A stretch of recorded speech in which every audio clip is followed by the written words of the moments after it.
Hey everyone, and welcome back to Progressive Watch. We're now in 2014, but it's very important to note the great worker movements that occurred in 2014. So I'm going to go over with you guys the ones that I thought were most important in 2014, and then I'll go over our strategy to continue improving in 2015. So the first of which has to do with our minimum wage increase, specifically within Seattle. Now, as you know, Seattle was the first state to raise their minimum, there was the first major city to raise their minimum wage to $15. And I quote, "The increase represents a significant win for a national movement that set $15 as a concrete goal in bringing working Americans out of poverty."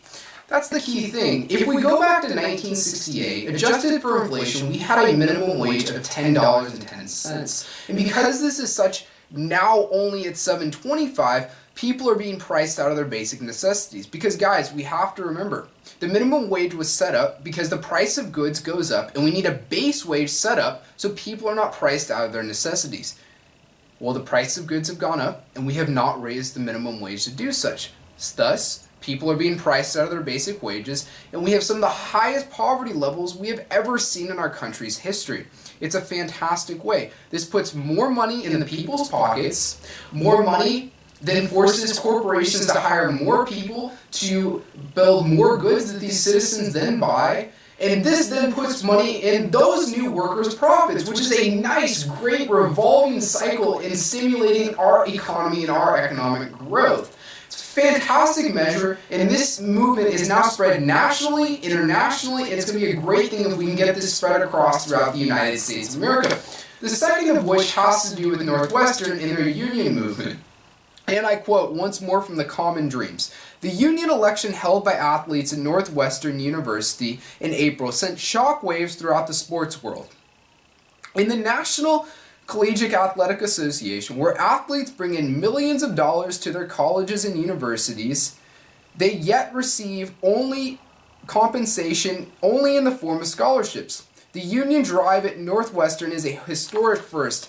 This is a fantastic measure.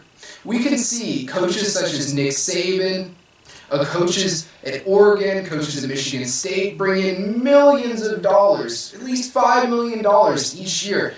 And this is so terrible because the players themselves aren't bringing in any profit whatsoever. Yeah, it's very clear. They are getting scholarship money. But for the amount of hours they're putting in, many times, like the Northwestern players said, 40 hours a week, to only get a $30,000 scholarship for the full year, that's really nothing when you see in comparison to the amount of work they do in the billion-dollar industry that they have. Now, this is a great idea because now the people can fight against and try to bargain for their rights to have money. Now, it's not a clear-cut thing that this is going to happen.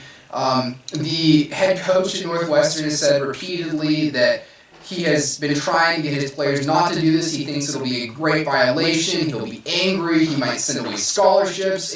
Very bad what he's doing. But that being said, it's still a great thing. It really makes the coach look like a complete ass.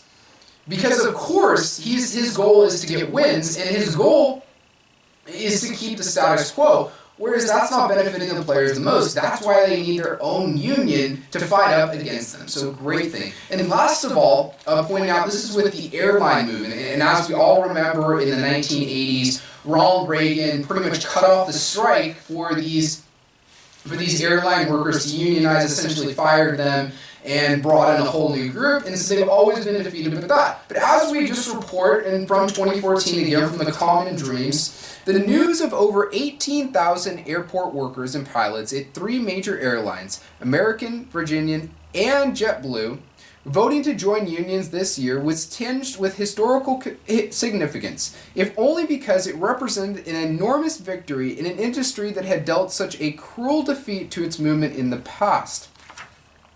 So this is a great way for them to fight against unfair treatment, poor working conditions, long hours, and it's great for them to get a unified body because remember, when they're not unionized, they have to go within small enclaves and small groups, and it's really easy for the managers, the higher-ups to fire them. Now they have a good unified voice.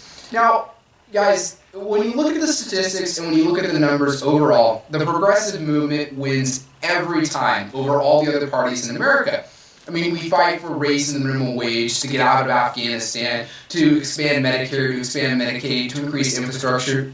But just because the majority of Americans want what we want, that does not mean we'll win. And for us to win, every little difference counts. So if anybody can go to a protest, can call up their congressman, or can do whatever, every little bit is very helpful to defeat the establishment and to bring in a new system that restores our American democracy. So just because we're in the majority does not mean we'll win. So we have to keep fighting, and we have to keep progressing and supporting our people through donations, through protesting, through calling a congressman. Guys, every little bit counts, and I'm looking forward to a great 2015.